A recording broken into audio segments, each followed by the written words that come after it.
옳은 가정의 날입니다.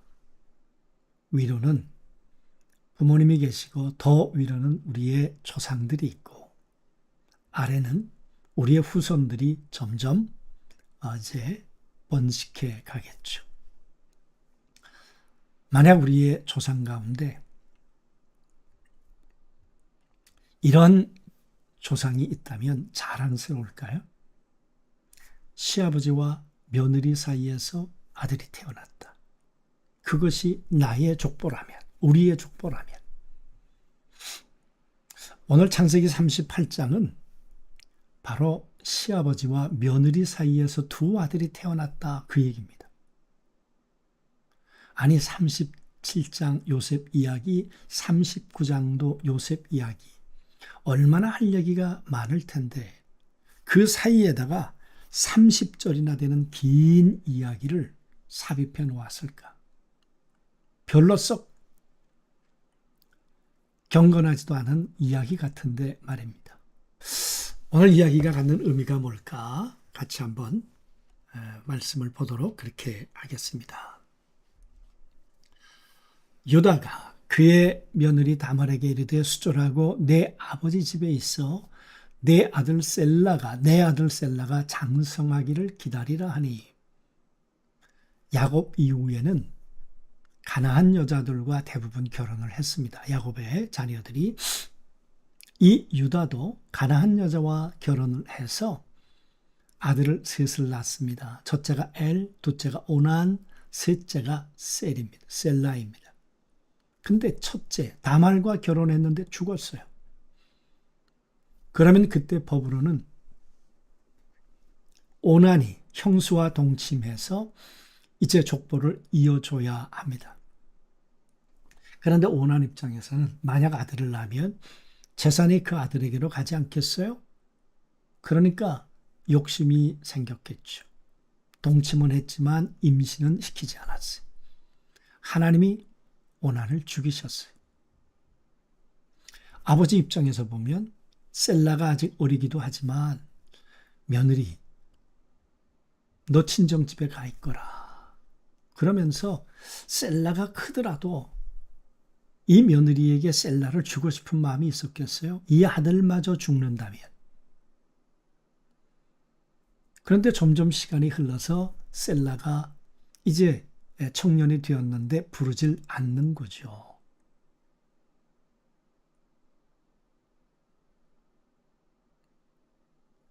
그러니까 며느리 입장에서는 이게 뭔 일일까 했겠죠. 여러분, 그때 시아버지가 양털을 깎으러 온다는 이야기를 들었습니다. 그때 다말이 그 과부의 의복을 벗고 너울로 얼굴을 가리고 몸을 휩싸고 딥낫길 곁 에나임 문에 앉으니 이 말은 창녀로 위장을 했다. 변장을 했다. 그 말이. 시아버지를 유혹하기 위해서 창녀로 변장을 했다. 잠자리를 치르기 전에 시아버지에게 요구합니다. 수고비를 달라. 물론 시아버지가 그때 시어머니가 돌아가신 이유니까 뭐 이런저런 이유도 있을 수 있었겠죠. 그랬더니 내가 양떼를 주겠다. 그랬더니 지금 그러면 담보물을 달라. 반지, 그건 인감도장입니다. 끈, 그리고 지팡이를 담보물로 주었죠. 그리고는 시간이 좀 흘렀어요. 시간이 흘렀는데 어떤 이야기가 들리는가 하면 며느리가 임신했다. 유다 입장에서는 무슨 생각을 했겠습니까?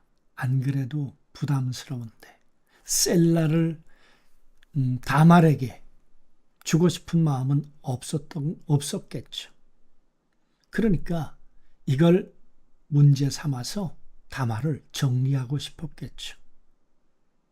그런데 여러분, 다말이 증거물을 내놓았다는 거 아니에요? 나를 임신시킨 사람이 누구냐? 바로 시아버지 당신입니다. 그리고 증거물을 내놓으니까 여러분 어떻게 뒤집을 수 있었겠어요? 이 이야기를 다 듣고 난 다음에 오늘 얘기를 하는 거예요. 유다가 그것들을 다 알아보고 이르되 그가 나보다 옳았다. 어쩌면 유다는 이 정욕 때문에 밤에 잠자리를 했는지 모릅니다. 그러나 다말은 그것이 아니었죠. 이 집안의 족보가 끊어지면 안 된다는 생각을 했겠죠. 그게 하나님의 뜻이라고 생각을 했겠죠. 그래서 이 며느리 다말이 100% 하나님의 인도를 받았다. 그건 아니지만, 그러나 여러분, 이 다말의 삶 가운데 보면 우리가 지난번에 보았던 와우라는 그리고라는 접속사가 계속 따라다닙니다. 모든 것이 끝났다고 생각한 절망과 수치의 틈새에 신실하신 하나님은 그리고 그때 개입하시면서 이 며느리 다말의 삶을 인도하셨다는 거예요. 하나님이 침묵하시는 것 같았는데 침묵하지 않으셨다는 거예요. 다말의 중심을 헤아려 보고 계셨던 분이 바로 하나님이셨죠. 여러분, 이 일이 어떻게 연결될까요? 여러분, 마태복음 1장 3절에 유다는 다말에게서 베레스와 세레를 낳고 유다와 며느리 다말 사이에서 베레스가 났다는 거예요. 그리고 이 베레스가 다윗을 낳게 됩니다. 그리고 다윗의 족보를 통해서 예수 그리스도가 오게 된다는 거죠. 인간적으로 생각하면 며느리와 시아버지 사이에서 아니에요. 믿음의 눈으로 볼 땐 다만 하나님의 뜻을 위해서 어쩌면 자기의 삶을 그렇게 하나님께 드렸던 거죠. 하나님은 그 다말을 보고 계셨던 거죠. 그 중심을. 가장 버릴 것 같았던 실패의 자리가 오히려 끊어질 수 없는 하나님의 구원이 피어나는 구체적이고 영광스러운 회복의 증거가 되었던 거죠. 여러분, 하나님은 다말의 중심을 보셨어요. 그리고 베레스를 통해 구원의 가문을 하나님이 이어가고 계셨다 그 말이에요. 다말은 버려진 재처럼 보였지만 하나님은 그 재 속에서 메시아의 불씨를 살려내고 계셨다 그 말이에요. 사람들은 다말을 닫힌 문으로 보았지만 하나님은 그 문틈으로 구원의 새벽을 밀어넣고 계셨다. 오늘 왜 이야기를 할까요? 바벨론 강가에 있었던 이스라엘 백성들 어떻게 살아야 하는가?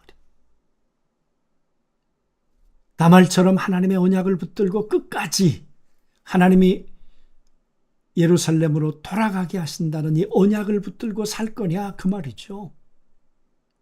이 메시지를 바벨론 포로들에게 주고 있는 것이고 오늘 우리들에게도 던지고 있는 하나님의 메시지가 아니겠습니까?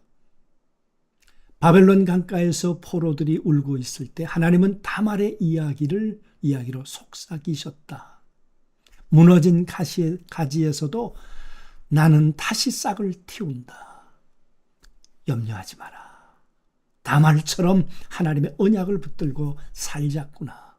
오늘 우리에게도 그렇게 말씀하지 않겠습니까?